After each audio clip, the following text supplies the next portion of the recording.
오늘 하나님 말씀이 들리시기 바랍니다.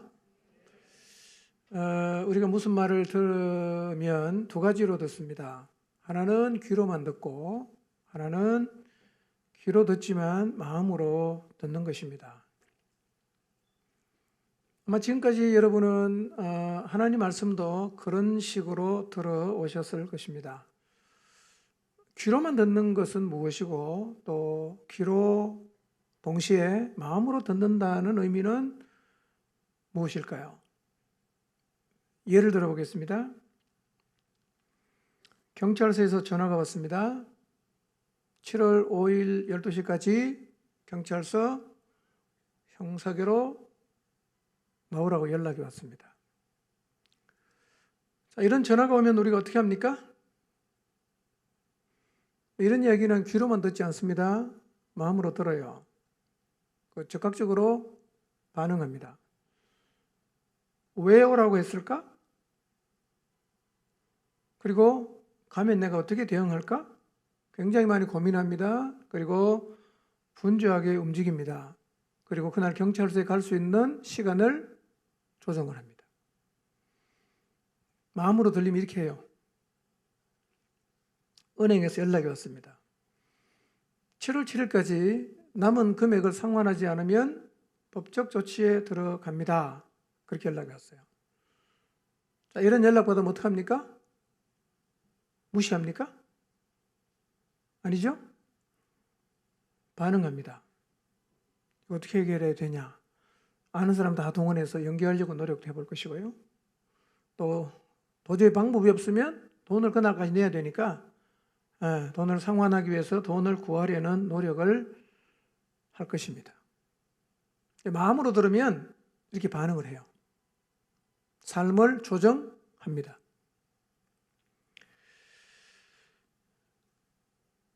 그러니까 누군가의 말을 하나님 말씀 포함했습니다. 마음으로 들으면 이렇게 반응을 하게 돼 있어요. 이게 들린다는 의미예요. 여러분 부모님 자녀에게 잔소리 굉장히 많이 하죠. 귀로 다 듣잖아. 행동이 바뀝니까? 안 바뀌죠. 그건 뭐예요? 안 듣는 거잖아. 그래서 부모님 화가 나서 말하죠. 이때까지 그렇게 말했는데 발로 들었냐고. 그러니까 말을 듣고 반응을 하면 우리는 그 사람이 말을 들었다 이렇게 말을 합니다. 다른 예를 들어보겠습니다. 친구에게 전화가 왔어요. 좋은 초등학교 총동창회가 7월 9일 날 오후 2시 포항문화원에서 열리니까 참여를 해달라고. 전화를 통해서 분명히 들었어요. 알고 있어요. 전혀 고민하지 않습니다. 그날 시간을 비워두지도 않아요. 그날이 왔어요. 그냥 지나갔어요. 반응이 없다는 얘기죠? 뭘로 들었어요? 귀로만 들었죠. 이런 걸 일컬어서 안 들었다 이렇게 말하는 거예요. 안 들린다 이렇게 말하는 거예요. 우리가요 하나님 말씀을 듣는 것도 두 가지로 들어요. 늘 귀로만 듣는 사람이 있고 마음으로 듣는 사람이 있어요. 이 차이는 들은 후에 보면 나타나요. 자, 오늘 우리는 하나님 말씀을 어떻게 듣고 있을까요? 모이기를 피하지 말아라. 여기 반응해 보신 적 있습니까? 이 얘기 들었지만 나는 주일 낮 예배 외에는 나 상관없어. 암만 얘기해도 변하지 않아요. 반응 전혀 안 합니다. 들은 겁니까? 안 들은 겁니까? 안 들은 거예요. 매일 기도해야 됩니다. 그 얘기를 들었어요. 이 매일 기도해야 되는구나. 그럼 내가 어떻게 기도하지? 일정을 조정하고 기도할 수 있는 시간도 만들어보고 몇 시에 가서 기도할까? 고민도 하고 이런 사람은 들은 사람이에요. 근데 매일 기도해야 됩니다라는 얘기를 들었지만 아무런 고민을 안 하고 매일매일 기도 안 하고 사는 사람은 이 얘기를 안 들은 거죠. 하나님 말씀은요 들려야 됩니다. 안 들리면 소용없어요. 100년 교회 와도 소용없습니다. 하나님 말씀이 들리게 되기를 바랍니다. 매일 성경 읽어야 됩니다. 하나님 앞에서 거룩하게 살아야 됩니다. 먼저 하나님의 나라와 의를 구해야 됩니다. 우리는 복음을 전파하며 살아야 됩니다. 들었어요. 한 번도 고민해 본 적이 없어요. 이 말씀에 순종하기 위해서 내 인생을 조정하거나 노력해 본 흔적이 없다. 나 지금까지 말씀을 어떻게 들었어요? 귀로만 들었어요. 다르게 표현하면 안 들었어요. 안 들린 거죠.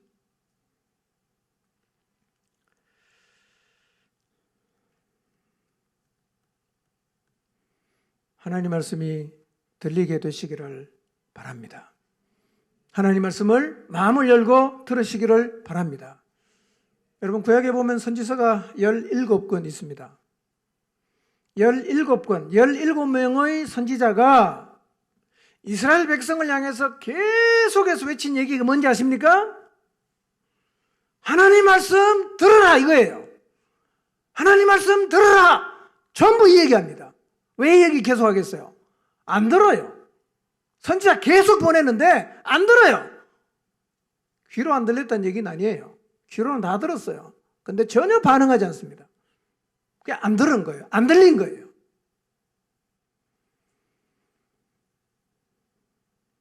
여러분 귀에 하나님 말씀이 들립니까?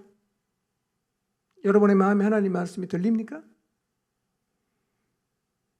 안 들리면요, 여러분은 아무리 교회를 오래 다녀도 여러분의 삶에는 계속해서 아무 일도 안 일어나요. 아무런 변화가 일어나지 않습니다.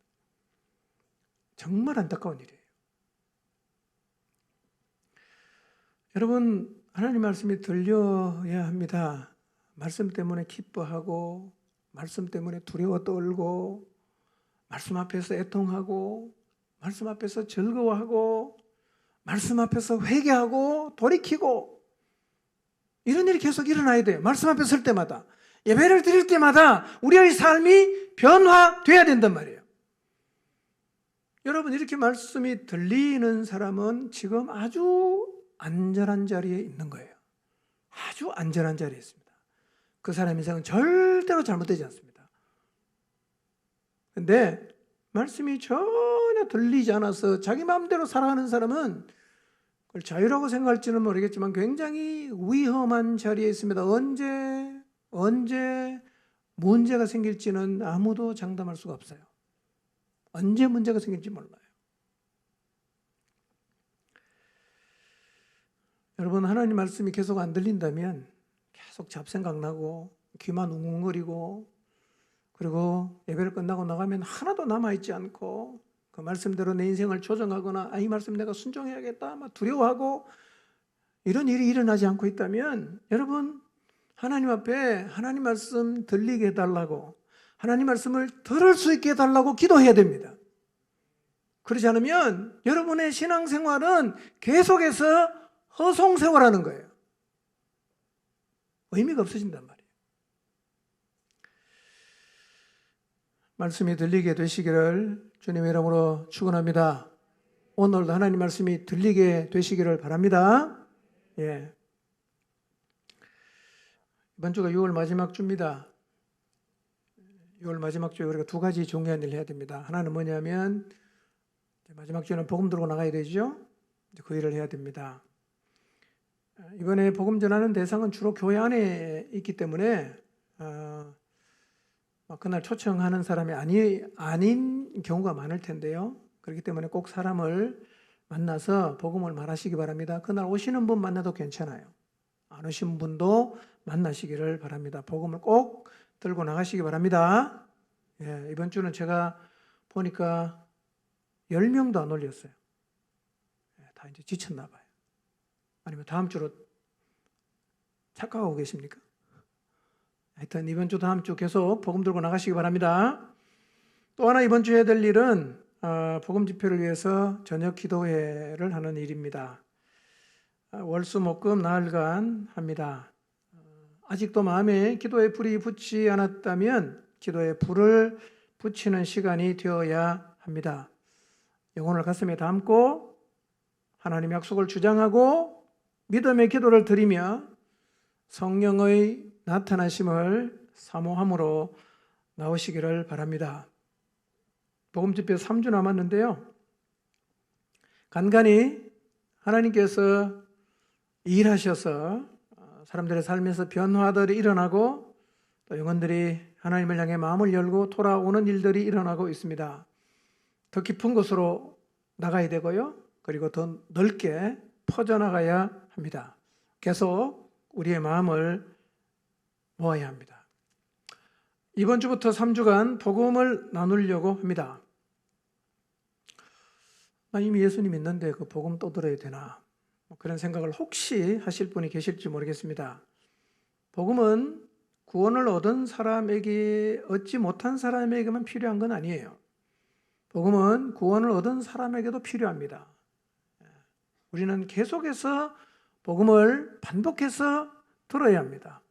자, 출애굽기 16장 1절에서 3절인데요. 3절만 읽어보겠습니다.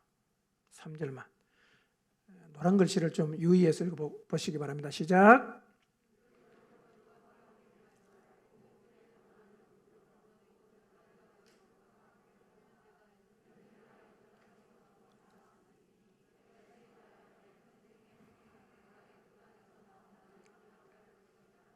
예, 애굽 땅에서 거의 400년 이상을 종으로 살던 이스라엘 백성이 하나님께서 6월절에 모든 장자가 죽게 하는 기적을 행하시고 나서 출애굽하게 되었습니다. 그리고 하나님께서 그 날을 기념해서 절기를 지켜라고 하셨는데 그 절기가 6월절과 무교절이에요.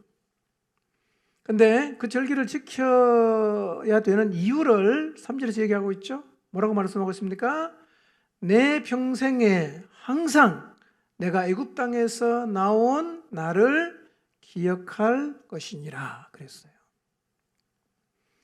그 날을 기억해야 자기들이 누구이고 그 날을 기억해야 하나님이 자기들을 애굽의 종살이에서 건져 구출하시고 그리고 가나안 땅, 자기들의 땅에 오게 하시고 나라를 세우게 하셨다는 사실을 잊지 않을 수가 있기 때문에 하나님은 늘 그 하나님의 은혜를 평생에 항상 기억해야 된다고 말씀하십니다. 여러분, 그처럼 우리도 6월절 어린 양으로 오셔서 우리의 죄를 사하시고 우리를 구원하여 하늘 소망을 가지고 살아가게 하신 그 하나님을 늘 기억하며 살아야 됩니다. 복음은 출발이거든요. 복음을 늘 들어야 되고 늘 기억해야 됩니다. 그러므로 내가 이미 구원을 받았다고 해도 복음의 말씀을 들을 때 저 얘기는 다 마스터했어. 나는 안 들어도 괜찮아. 이런 자세를 가지시면 안 돼요. 또 들어야 됩니다. 또 들어야 됩니다. 왜냐하면 복음은 이미 믿고 있는 사람에게는 내가 어디에서 출발했는가를 확인시켜 주는 것이고요. 아직 믿지 않는 사람은 신앙의 출발을 어떻게 할 수 있는가를 알게 하는 것입니다. 그래서 복음은 모든 사람에게 언제 들어도 은혜가 되고 축복이 됩니다. 아멘입니까? 복음은 계속 들어야 되는 거예요. 자, 오늘 설교 제목 한번 읽어보겠습니다. 시작. 네. 자, 이 질문을 한번 생각해 보십시오. 진짜 한번 생각해 보십시오. 나와 이 세상 천지만물은 어떻게 존재하게 되었을까? 너무 뻔한 질문 같죠? 근데 아주 중요한 질문이에요. 왜냐하면 이 질문은 신앙의 출발이 어디인가를 보여줘요. 그리고 이 질문에 대한 나의 대답은 내가 가지고 있는 믿음이 어떠한지를 보여주는 거예요. 이 대답만 들어보면 그 사람이 어떤 믿음을 갖고 있는지 어느 정도는 짐작할 수가 있어요. 그래서 이 질문에 대해서 어떤 대답을 하느냐 하는 것은 굉장히 중요합니다. 만약에 하나님 나를 창조하셨다 라고 대답을 한다면 인생의 문제에 대한 답을 성경에서 얻을 수 있고 내가 누구이고 무엇을 해야 되는지에 대한 답도 성경에서 다 얻을 수 있습니다. 그리고 성경의 모든 말씀이 내 마음속에 사실로 다가올 수 있습니다. 죄도, 십자가도, 구원도, 하나님의 사랑도, 하나님의 진노도 창조가 사실이어야 의미를 갖습니다. 만약 나는 창조는 아닌 것 같다, 학교에서 배운 대로 진화가 맞는 것 같다 라고 생각한다면, 그것을 믿는다면 모든 것이, 성경에서 말씀하고 있는 모든 내용이 공중에 붕 떠 있는 거예요. 실체가 없습니다. 그리고 창조 이후에 기록된 성경의 모든 말씀도 신빙성을 가질 수가 없게 됩니다. 창조에 대한 믿음은요, 신앙의 세계로 들어가는 출입문과 같습니다. 하나님이 창조주여야 성경의 모든 말씀을 받아들일 수 있게 돼요. 그래서 7월 10일 복음 집회를 앞두고 이 복음의 출발이 되는 세상과 인간의 기원을 먼저 살핌으로 우리 모두가 다시 한번 복음 앞에 서는 시간을 가지려고 합니다. 복음 앞에 정직하게 서지 않은 채 그냥 교회를 다니는 사람이 꽤 있어요. 그냥 다녀요. 뭘 믿냐? 그냥 믿어요. 아주 막연하게 본인은 믿고 있다고 생각을 하는 사람은 대개 신앙을 추상적으로 이해를 해요. 추상적으로. 신앙을 막연하거나 추상적으로 이해하게 되면 어떤 현상이 생기느냐? 하나님의 말씀에 자신의 인생을 던질 수 없게 돼요. 그래서 추상적인 이해로 뭐를 믿는지 잘 모르고 그냥 막연하게 자신이 믿음을 갖고 있다고 생각하는 사람은 늘 그 자리에서 종교인처럼 적당하게 신앙생활을 하게 돼 있어요. 그러니까 예배에 나오는 것도 그냥 종교의식에 한번 참여해서 마음의 위안을 받는 수준이기 때문에 주일 낮이면 충분해요. 저녁에 나갈 필요가 없어요. 할 일도 많고 바쁜데 낮에 한 번만 나갑니다. 교회 안에서 맺는 관계성도 그냥 개 모임 수준이에요. 그리고 헌금은 공연장에 가서 입장료 내는 수준입니다. 자, 이런 생각을 갖고 있다가 보니까 하나님 말씀에 순종하기 위해서 정말 자기 인생을 막 던지며 가는 사람을 이렇게 보면 속으로 생각해요. 굳이 저렇게까지 할 필요가 없는데 뭘 모르는구나, 저 사람. 너무 과하게 믿는다. 쟤는 진짜 광신자네. 그래서 그렇게 신앙생활하는 사람을 자기 속으로 굉장히 안타깝게 생각합니다. 저 쇠뇌당했구나. 저렇게 안 해도 괜찮은데.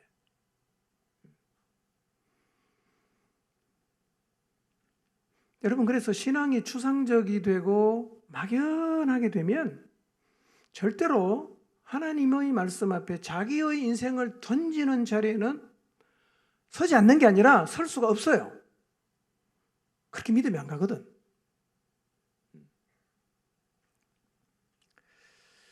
교회를 오래 다니고 있지만 내 신앙의 수준이 이 수준을 벗어나지 못하고 있고, 때로 내가 신앙생활하는데 왜 이렇게 답답한가? 뭐가 부족한가? 그런 마음을 문득문득 하게 되신다면 오늘부터 나누게 되는 복음 앞에 정직하게 한번 직면해 보시기를 바랍니다. 신앙은요, 결코 추상적이지 않습니다. 사실과 진리 위에 견고하게 서 있습니다. 그리고 아주 구체적이기 때문에 잡을 수 있어요. 인생도 던질 수가 있는 것입니다. 막연한 게 아니에요. 아주 구체적입니다. 그렇게 사실이에요. 그런데 이렇게 견고한 기초 위에 내 신앙을 세우려고 하면 제일 먼저 대답해야 하는 질문이 뭐냐? 나라는 인간이 어떻게 어떤 방식으로 존재를 하게 되었으며 도대체 내 눈에 보이는 이 천지 만물과 우주들은 어떤 방식으로 존재하게 되었는가를 질문해야 되고 대답해야 됩니다. 이게 신앙의 문으로 들어가는 출입문이에요. 이 대답이 막연해지면 나의 신앙생활 전부가 막연해집니다. 이 대답이 두리뭉실하면 내 신앙생활 전체가 두리뭉실하게 돼 있어요. 왜냐하면 아무것도 사실이 아니기 때문에. 자, 여러분은 나라는 존재가 이 천지만물이 어떻게 존재하게 되었다고 생각하십니까? 대답해 보십시오. 머릿속으로. 어떻게 존재했을까요? 진화론. 인간이 미생물에서 오랜 시간을 지나면서 우연히 또 시간이 지나면서 우연히 진화를 거듭 수억만 년이 지나서 원숭이 되었고 거기서 또 많은 세월이 흘러서 진화가 되어 사람이 되었다는 이 학설을 믿으면서 동시에 하나님 말씀을 믿는 것은 불가능합니다. 믿는다고 해도 그건 안 믿는 거예요. 여러분, 진화론을 믿으면서 십자가의 복음을 믿는 것은 불가능한 일이고 가만히 따지고 보면 매우 어색합니다. 왜냐하면 이 두 가지는 양립할 수 없어요. 하나가 진실, 하나가 가짜예요. 진실과 거짓을 동시에 난 다 믿는다. 이거 말이 안 돼요. 진실과 거짓을 다 믿는다는 얘기는 사실은 둘 다 안 믿는다는 얘기일 수가 있습니다. 잘 따져보면 진화론을 믿으면서 십자가를 믿는 것은 일단 논리적으로 맞질 않아요. 그리고 두 개의 상충된 사실을 동시에 믿는 것이기 때문에 진실된 믿음이라고 할 수가 없습니다. 거짓된 믿음이에요. 그래서 이 부분에 대한 확실한 대답 그리고 믿음을 갖지 못하면 우리는 땅에 발을 딛지 않고 공중에 붕 떠 있는 것처럼 우리의 신앙생활 자체가 실체가 없습니다. 그냥 망결하게 믿는다고 말하는데 믿습니다고 말하는데 뭘 믿는지 실체를 물으면 없어요. 실체가 없기 때문에 신앙생활이 두루뭉실하고 적당한 이상은 절대로 노력해도 못 갑니다. 왜냐하면 사실을 붙잡고 있는 게 아무것도 없는데 어떻게 인생을 던질 수 있겠어요? 불가능해요. 자, 우리가 기억해야 되는 건요, 우리가 하나님을 믿으면 성경을 믿는데 전부를 다 믿어야 됩니다. 전부를 다 믿어야 돼요. 난 성경의 일부는 믿지만 일부는 안 믿는다. 창조는 난 잘 믿을 수 없다. 요나가 물고기 뱃속에 3일 있다가 나왔다. 난 그냥 못 믿겠다. 여러분, 성경은 전부를 믿지 않으면 전부를 다 안 믿는 거예요. 왜냐하면 성경은 한 덩어리입니다. 그렇기 때문에 한 덩어리인데 일부를 떼내갖고 요거는 못 믿고 요거는 믿겠다고 말할 수가 없습니다. 창조도, 구원자를 보내겠다는 예언도, 구원자가 오셨다는 이야기도, 십자가도, 부활도 다 한 덩어리예요. 절대로 뗄 수가 없습니다. 그러니까 믿으면 다 믿어야 되고 일부를 믿는 거는 다 안 믿는 거예요. 출발이 뭐라고요? 창조입니다. 여러분, 불신자도 성경을 인용합니다. 그리고 불신자도 성경의 일부를 믿어요. 특히 윤리적인 부분은 다 좋은 말이라고 합니다. 서로 사랑해라. 많이 인용하죠? 고린도전서 13장 사랑 노래는 가요로 만들어서 다 부르지 않습니까? 좋은 말이거든요. 분노하지 마라. 겸손해라. 도둑질하지 마라. 폭력하지 마라. 이게 다 받아들입니다. 여러분, 이런 거를 받아들인다고 그 사람이 성경을 믿는다고 말할 수 있습니까? 없죠. 없죠. 여러분, 천지 만물과 인간의 창조가 성경의 출발입니다. 여기에서 하나님과 우리의 관계가 시작이 돼요. 그래서 나는 나 자신이 어떻게 존재하게 되었는지에 대한 대답이 중요합니다. 여러분은 여러분이 어떻게 존재하게 되었다고 믿습니까? 이렇게 말하면 안 돼요. 나는 인간이 진화가 되었든지 창조가 되었든지 거기에는 관심이 없다. 나는 다만 예수님을 믿을 뿐이다. 이거 완전히 틀린 말입니다.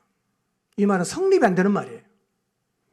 진화나 창조나 상관없고 나는 예수님 믿는다. 이게 왜 말이 안 되냐면 창조의 바탕이 없으면 십자가가 의미가 없어지는 거예요. 그렇게 말하면 안 돼요. 그렇게 믿으니까 신앙이 아주 추상적이 되는 겁니다. 아무리 성경 말씀 얘기해도 절대로 인생을 안 걸어요. 그 출발이 잘못됐기 때문에 그렇습니다. 인간의 존재 기원, 천지 만물의 존재 기원은 두 가지 학설이 있죠. 근데 이 두 가지 다 믿음으로만 받아들일 수가 있어요. 과학적이다 이 말은 다 틀린 말입니다. 믿음으로만 받아들일 수 있어요. 이유가 뭐냐? 일단 이것은 현장에서 목격한 사람이 없어요. 두 번째는 실험을 아무리 해도 증명이 안 돼요. 천지창조는 실험할 수 없잖아. 진화론은 실험하면 100% 안 맞습니다. 100% 안 맞아요. 둘 다 과학으로는 증명이 안 됩니다. 그런데 안타깝게도 초등학교 때부터 중학교, 고등학교를 계속 다니면서 진화론을 계속 배웠잖아요. 어느 순간 이게 우리의 마음속에 어떻게 자리 잡냐? 진화론은 과학적이고 창조론은 믿음을 요구한다. 이렇게 우리가 받아들였어요. 여러분, 진화론은 가설입니다. 가설. 증명된 게 결코 아닙니다. 학설이에요. 그냥 진화론이에요. 진화론.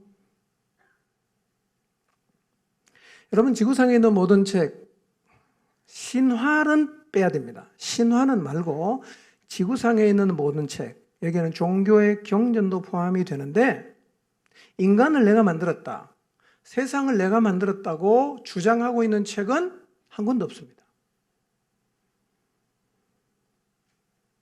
근데 그게 당연한 게요. 어떤 인간이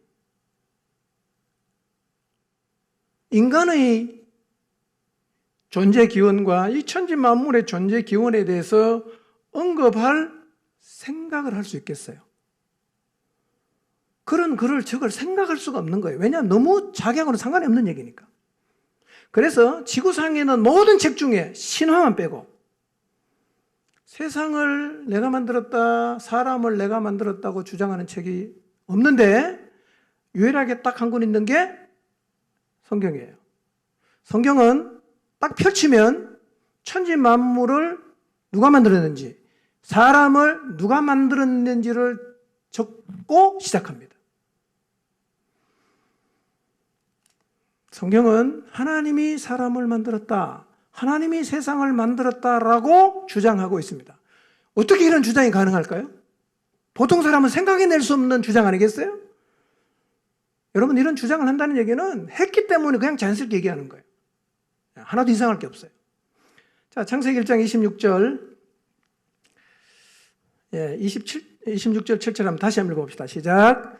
하나님이 이르시되 우리의 형상을 따라 우리의 모양대로 우리가 사람을 만들고 그들로 바다의 물고기와 하늘의 새와 가축과 온 땅과 땅에 기는 모든 것을 다스리게 하자 하시고, 하나님이 자기 형상 곧 하나님의 형상대로 사람을 창조하시되 남자와 여자를 창조하시고 그랬어요. 자, 사람을 누가 만들었다고 성경이 말하고 있어요? 하나님이 누구 형상 따라? 그분의 형상을 따라 사람을 창조하셨어요. 남자와 여자를 창조하셨다. 이 말은 아무나 할 수 없어요.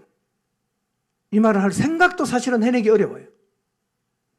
성경은 그렇게 적어놨어. 그 다음 창세기 1장 1절 보세요. 읽어볼까요? 시작. 태초에 하나님이 천지를 창조하셨다. 태초에 누가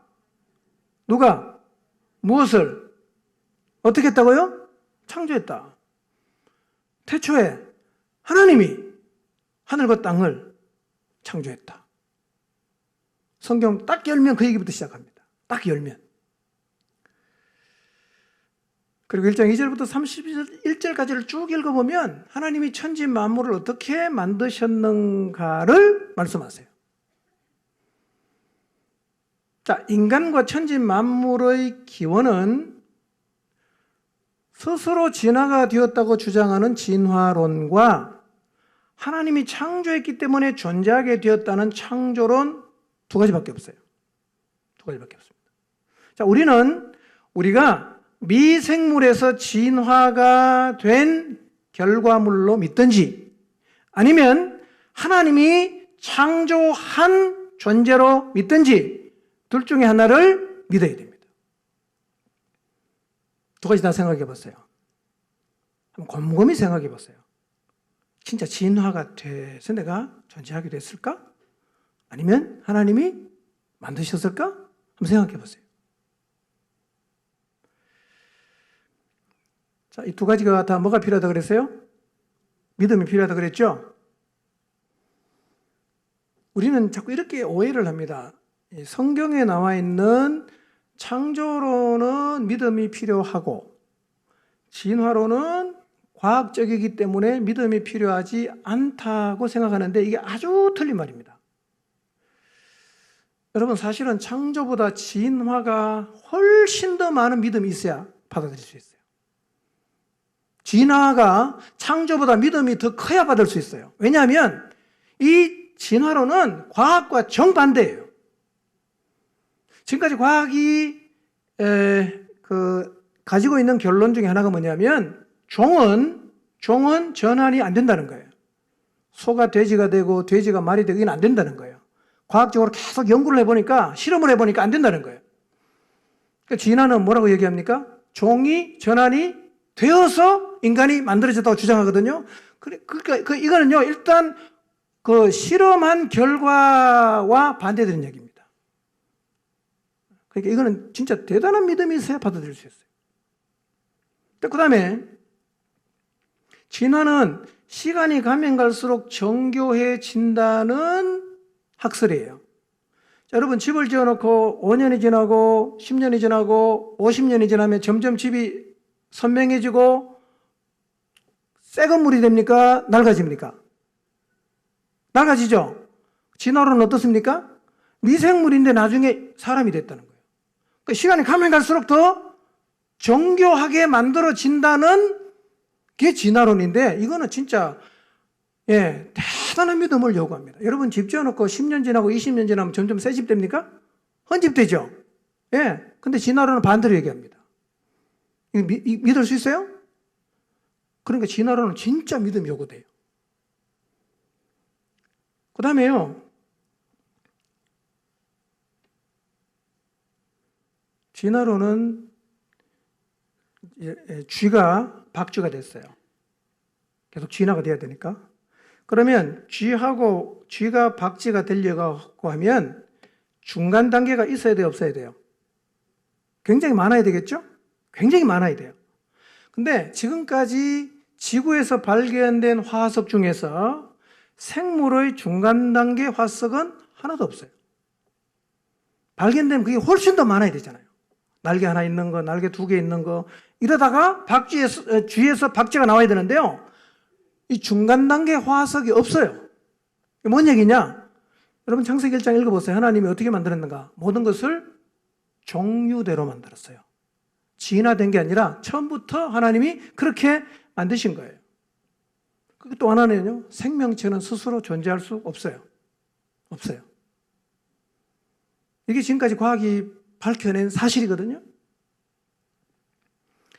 여러분, 그리고 우리가 그냥 생각해 봐도 이 정교한 인간의 몸이 어떻게 저절로 만들어지겠어요? 우리 얼굴에 땀이 나잖아요? 얼굴에 땀이 날 때는 기름이 같이 난답니다. 그 땀 흘리고 나면 얼굴이 어떻습니까? 반들반들하죠.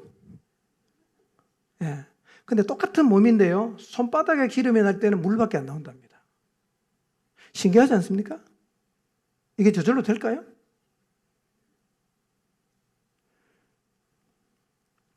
창조론은 달라요. 창조론은 오히려 믿을 만한 근거가 많고 과학으로 점점 증명이 되는 게 더 많습니다.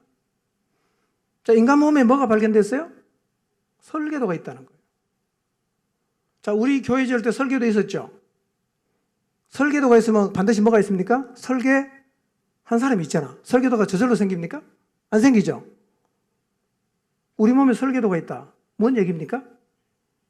설계한 사람이 있다는 거예요. 근데 설계도의 양이 너무너무 방대합니다. 세포 하나를 펼쳐서 적으면 A4 용지 100만 장이랍니다. 근데 우리 몸에 그 세포가 몇 개인지 아세요? 60조 개가 있습니다. 그래서 현미경으로 찍어보면요, 인간이 만든 거하고 생명체의 그 디자인이요, 진짜 다르답니다. 너무 정교하게 만들었어요. 뿐만 아니라 하늘에 별이 몇 개 있는지 아세요? 네, 제가 이번 대전에 갔다가 창조과학관에 가봤어요. 이렇게 적어놨어요. 별이 1000억 개가 있는 은하계가 이 우주 안에는 1000억 개가 있답니다.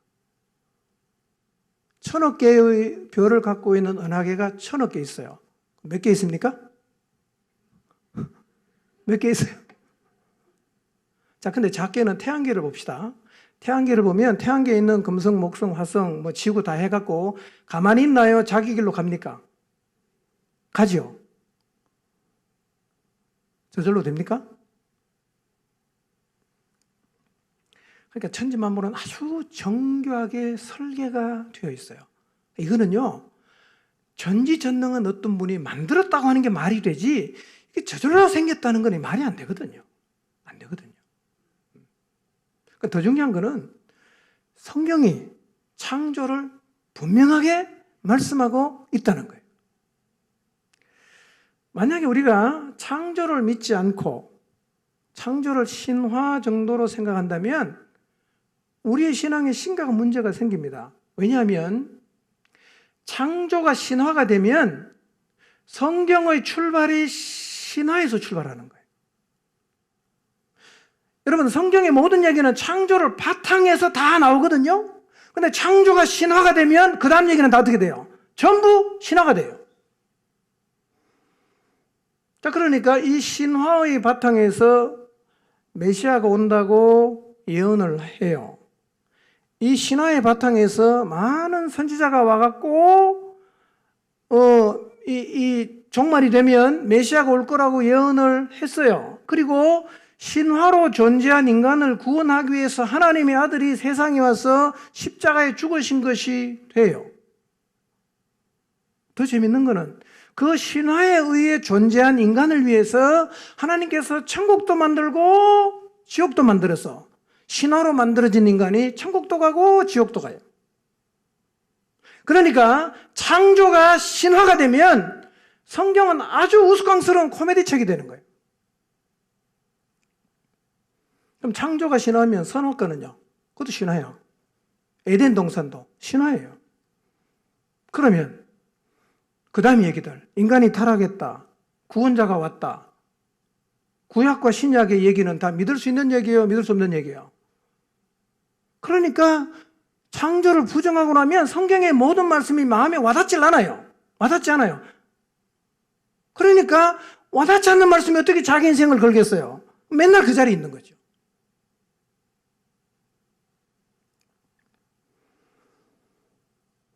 여러분, 또 하나 창조가 아니라면 인간은 하나님과 상관없이 존재한 것이 되는 겁니다. 그렇죠? 진화가 됐으면 저절로 됐기 때문에 하나님하고 상관없이 존재를 한 것이 돼요. 그러면 인간이 하나님을 떠난 게 죄가 될 수 없어요. 아무 상관없는 분 떠나가는데 그게 왜 죄가 돼요? 그게 왜 죽을 죄가 되겠어요? 그래서 창조를 믿지 않으면요, 성경의 모든 말씀이 사실이 아니라 기독교 교리가 됩니다. 그렇게 되면 신앙이 막연해져요. 막연해집니다. 여러분, 그런데 성경은 창조를 창세기에만 얘기하고 있는 게 아니라 계속 계속해서 얘기합니다. 우리는 성경을 그대로 믿어야 됩니다. 요즘 유신 진화론이라는 새로운 학설이 또 나오는데요. 복잡하게 할 필요 없고 그냥 성경을 믿으시기 바랍니다. 태초에 하나님이 천지를 창조하시니라. 누가 창조했습니까? 하나님이. 어떻게? 말씀으로 다 창조했어요. 사람도 만들었어요. 어떻게? 남자와 여자로 만들었다. 성경에 다 적어놨어요. 그러니까 그냥 성경을 그냥 믿으면 돼요. 근데 창세기뿐만 아니라 성경에는 많은 구절에서 창조를 증언합니다. 자, 전도서 12장 1절 보겠습니다. 읽겠습니다. 시작. 너는 청년의 때에 너의 창조주를 기억하라. 곧 곤고한 날이 이르기 전에 나는 아무 낙이 없다고 할 해들이 가깝기 전에. 너는 청년의 때 뭘 기억하라고요? 창조주를 기억하라. 이 말 누가 했습니까? 예, 전 세계 사람이 한번 만나보고 싶어 했던 사람 솔로몬이 한 얘기예요. 지혜자 솔로몬이 말합니다. 너는 너의 청년의 때에 너의 창조주를 기억하라. 창조를 얘기합니다. 이사야 42장 5절입니다. 메시아가 온다고 계속해서 외쳤던 이사야서에 이런 말이 굉장히 많은데요. 한 구절만 읽어봅니다. 42장 5절 읽습니다. 시작. 펴시고 땅과 그 소산을 내시며 땅 위의 백성에게 호흡을 주시며 땅에 행하는 자에게 영을 주시는 하나님 여호와께서 이같이 말씀하시되. 이사야가 얘기했어요. 메시아가 온다고 예언했던 이사야가 하늘을 창조하여 펴시고 땅과 그 소산을 내시고 땅 위의 모든 백성에게 뭘 준다고요? 호흡을 주신 분이 계신다. 누구다? 하나님이다. 자, 선지자만 그 얘기했는 게 아니라 예수님도 그렇게 말씀하셨어요. 마가복음 10장 6절입니다. 읽어봅니다. 시작. 네, 예수님도 창조를 기정사실로 해서 얘기하고 계세요. 젊은이들이 많은데요. 이 말씀을 잘 기억하세요. 하나님은 창조할 때 성을 몇 개 만들었어요? 남은 자와 여자밖에 없습니다. 창세기도 똑같이 얘기하거든요. 제3의 성 없어요. 없습니다, 여러분. 하나님이 처음 세상을 만들 때는 남자하고 여자밖에 안 만들었습니다. 꼭 기억하시길 바랍니다. 여러분, 성경을 믿으시기 바랍니다. 세상은 미쳐 돌아가니까 앞으로 가면 전혀 엉뚱한 얘기를 많이 하겠지만요. 성경이 원본입니다. 성경 말씀을 믿으시기 바랍니다. 자, 사람은 성이 몇 개 있습니까? 뭡니까? 남자와 여자. 창세기도 말씀하고 있고 예수님도 그렇게 말씀하세요. 창조 때로부터 사람을 남자와 여자로 창조하셨어요. 더 이상의 성은 없습니다. 골로새서 1장 16절 봅니다. 시작. 만물이 그에게서 창조되되 하늘과 땅에서 보이는 것들과 보이지 않는 것들과 혹은 왕권들이나 주권들이나 통치자들이나 권세들이나 만물이 다 그로 말미암고 그를 위하여 창조되었다. 사도 바울의 얘기거든요. 사도들의 얘기입니다. 만물이 그에게서 창조되었다. 여기서는요, 보이지 않는 창조까지 얘기하고 있어요. 우리는 눈에 보이는 창조만 창세기에서 말하고 있는데요. 사도 바울은요, 보이지 않는 창조에 대해서도 지금 언급하고 있습니다. 누가 다 만들었어요? 하나님 다 만들었어요. 로마서 1장 20절입니다. 읽어보겠습니다. 시작. 이 세상 창조 때로부터 하나님의 보이지 않는 속성, 곧 그분의 영원하신 능력과 신성은 사람이 그 지으신 만물을 보고서 깨닫게 되어 있습니다. 그러므로 사람들은 핑계할 수 없습니다. 사도 바울이 얘기했습니다. 이 세상 뭐 할 때부터? 창조했어요. 근데 하나님은 그 창조한 천지 만물 속에 뭘 넣어놨어요? 하나님의 보이지 않는 속성인 그분의 능력과 신성을 사람들이 볼 수 있도록 만물 속에 다 넣어놨다는 거예요. 그래서 천지 만물을 잘 보면 누가 보인다? 하나님이 보여요. 자, 히브리서 1장 10절입니다. 시작. 또 주여 태초에 주께서 땅에 기초를 두셨으며 하늘도 주의 손으로 지으신 바다. 히브리서는 누가 적었는지 잘 몰라요? 히브리서 저자가 말합니다. 태초에 주께서 땅의 기초를 두셨고 하늘도 주의 손으로 만드신 바다. 성경은 계속 뭘 얘기합니까? 창조를 얘기합니다. 하나님 만들었다는 거예요. 히브리서 3장 4절인데 이거는 화면에 안 뜰 거예요. 이렇게 말합니다. 집마다 지은 이가 있으니 만물을 지으신 이는 하나님이시라 그랬어요. 여러분, 메트로시티가 저절로 생길 수 있나요? 없나요? 너무 크기 때문에 그렇겠죠? 준양 정도는 저절로 생길 수 있나요? 아닙니까? 더 작은 거. 우리 교회 사택은 저절로 생길 수 있나요? 없죠? 집마다 뭐가 있다고요? 지은 분이 계세요. 만물은 누가 지었어요? 만물을 지으신 이는 하나님이시라. 성경이 그렇게 말해요. 하나님이 만들었다는 거예요. 그러니까 구약의 지혜자였던 솔로몬, 선지자들, 예수님, 사도들 모두 뭘 얘기합니까? 창조를 얘기합니다. 여러분, 하나님이 우리와 세상을 창조하신 게 분명합니다. 창조를 믿으시기를 바랍니다. 창조를 믿어야 성경의 모든 말씀이 구체적으로 다가와요. 창조를 안 믿으면 신앙의 기초가 없어집니다. 하나님 나 안 만들었거든요. 진화됐어요. 그럼 하나님 나하고는 어떤 관계입니까? 어떤 관계예요? 그러니까 하나님과의 관계가 추상적이 되어요. 하나님의 창조를 믿지 않으면 내가 왜 존재하냐? 대답할 수 없어요. 관계도 애매하고 죄도 애매해. 뭐가 죄입니까? 아니 그분 나랑 상관없이 내 스스로 존재하는데 왜 그분 떠난 게 죄가 됩니까? 모든 게 애매모호해지는 거예요. 그러니까 구체적으로 직면하지 않고 두루뭉실하게 믿으면 모든 게 애매모호합니다. 그러니까 교회를 다니지만 종교인의 자리를 벗어날 수가 없는 거예요. 늘 그저 그렇게 신앙생활합니다. 직면 안 해서 그래요. 하나님의 창조 앞에 한번 직면해 보시기를 바랍니다. 그리고 창조를 믿는 것은 굉장히 중요합니다. 여러분, 창조를 믿으면 인간이요, 아, 나를 만드신 분이 하나님이구나. 근데 하나님 떠나서 살면 안 되겠네. 하나님께로 돌아가자. 라고 생각을 하겠죠. 그래서 사단이요, 거짓된 이론을 만들어 놓은 거예요. 그게 뭡니까? 진화론입니다. 진화론의 바탕이 뭔지 아십니까? 하나님이 없다는 거예요. 하나님이 없어. 저절로 됐어. 이 거짓 이론을 세상에 퍼뜨렸습니다. 그래서 하나님을 떠나간 인간이 하나님께로 돌아가지 못하게 하고 있고, 신앙의 자리에 설령 들어와도 제대로 된 신앙생활을 못하게 만들고 있습니다. 그래서요, 이 진화론은 하나님을 떠난 인간들이 하나님께로 돌아가는 것을 원천 봉쇄합니다. 왜냐? 하나님이 없거든요. 여러분, 하나님이 안 계신데 내가 하나님이 떠났다는 걸 어떻게 인식할 수 있어요?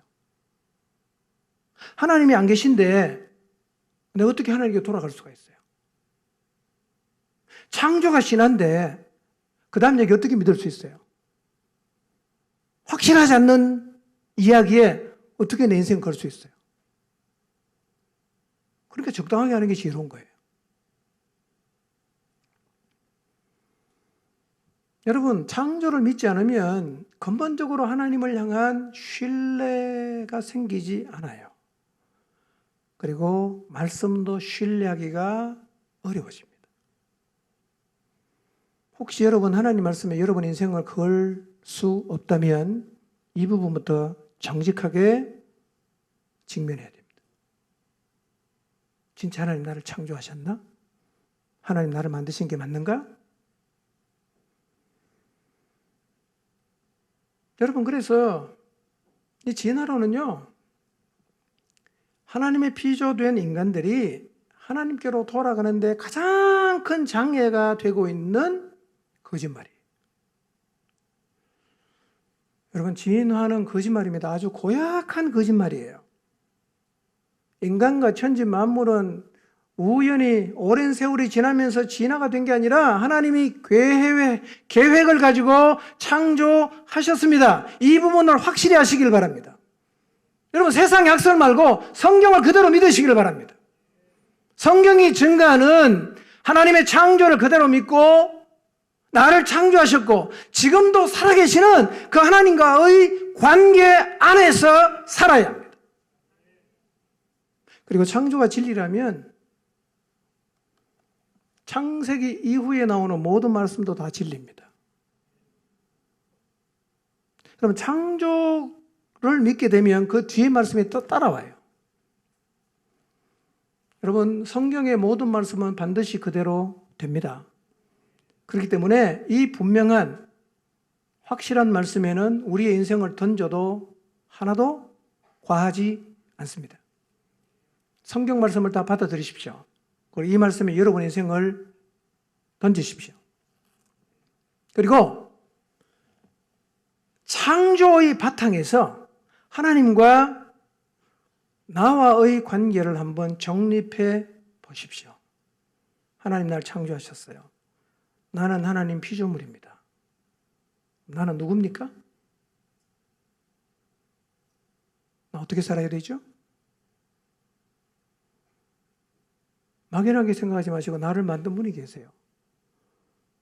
어떻게 살아야 되는지 다 말씀하고 있잖아. 나는 누구입니까? 그리고 우리가 하나님이 만든 피조물이라면 우리에게는 반드시 하나님이 계셔야 합니다. 그분이 계셔야 합니다. 그분이 계시지 않으면 우리는 인생을 똑바르게 살아갈 수가 없습니다.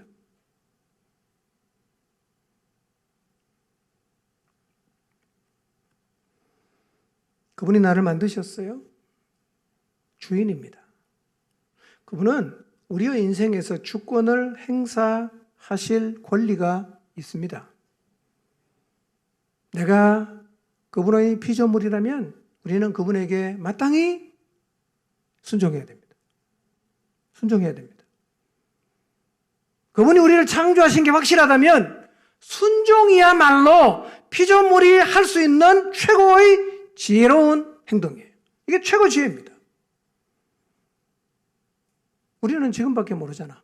알파와 오메가 다 알고 계시는 그분의 말씀에 순종하는 것. 우리를 너무너무 사랑하시고 우리를 작품으로 만드신 그 하나님에게 순종하는 것이 피조물이 가질 수 있는 최고의 지혜입니다. 여러분, 창조를 정말 믿는다면 피조물의 자리로 가십시오. 그리고 나를 창조하신 하나님에게 순종하십시오. 그게 정상이에요. 그게 지혜입니다.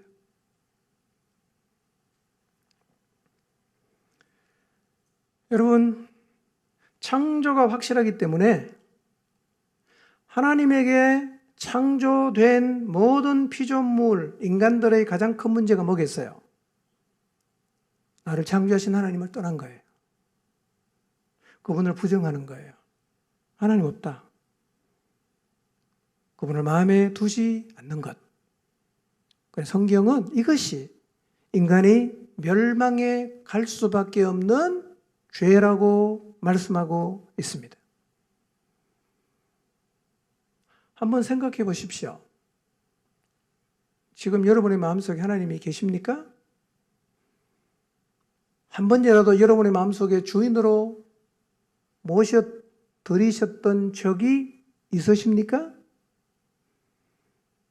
예수님이 여러분 인생의 주인이셨던 적이 있었나요? 교회를 다니지만 한 번도 하나님이 인생의 주인이 되지 않고 하나님을 무시하면서 내 식대로, 내 방법대로 신앙생활을 하면서 살아오지는 않으셨나요? 그게 죄라는 거예요. 그게 죄라는 거예요. 여러분이 지금까지 인생을 살면서 나를 창조하신 하나님을 한 번도 기억한 적 없고 그분을 완전히 무시하면서 여러분이 인생을 살아왔다면 그게 죄고 그 죄를 회개해야 됩니다. 하나님 떠난 자를 회개하고 나를 창조하신 창조주 하나님께로 돌아와 보십시오. 어떤 일이 벌어지는가? 인생이 보입니다. 길이 보여요. 꼬인 삶이 풀립니다. 왜 살아야 되는지, 무엇 때문에 살아야 되는지 인생의 목적이 깨달아집니다. 아, 이렇게 살아야 되겠구나. 아, 이게 중요하구나. 이걸 위해 인생을 들여도 되겠구나. 돌아오면 다 깨닫게 돼 있어요. 사람을 창조하신 하나님, 우리를 만드신 하나님은 하나님을 떠나간 우리 모두가 돌아오기만 하면 이런 복을 주시려고 지금도 기다리고 계세요. 돌아오면 맞이해 주세요. 그리고 사실은 우리가 진짜 원하는 은혜와 복은 하나님께로 돌아가면 다 받을 수 있어요. 다 받을 수 있습니다. 이 시간 마음을 한번 열어 보십시오. 그리고 말씀의 빛 앞에 한번 서 보십시오. 하나님이 나를 창조하셨다는 확실한 믿음 위에 서십시오. 하나님 나를 창조하셨다. 나는 하나님의 피조물이다. 나는 하나님과 같이 있어야 된다. 나에게는 하나님이 정말 필요하다. 나는 하나님을 떠나서는 살 수가 없다. 하나님께 순종하는 게 최선이다. 피조물로서 창조주 하나님을 향해서 한번 신앙 고백을 해보십시오.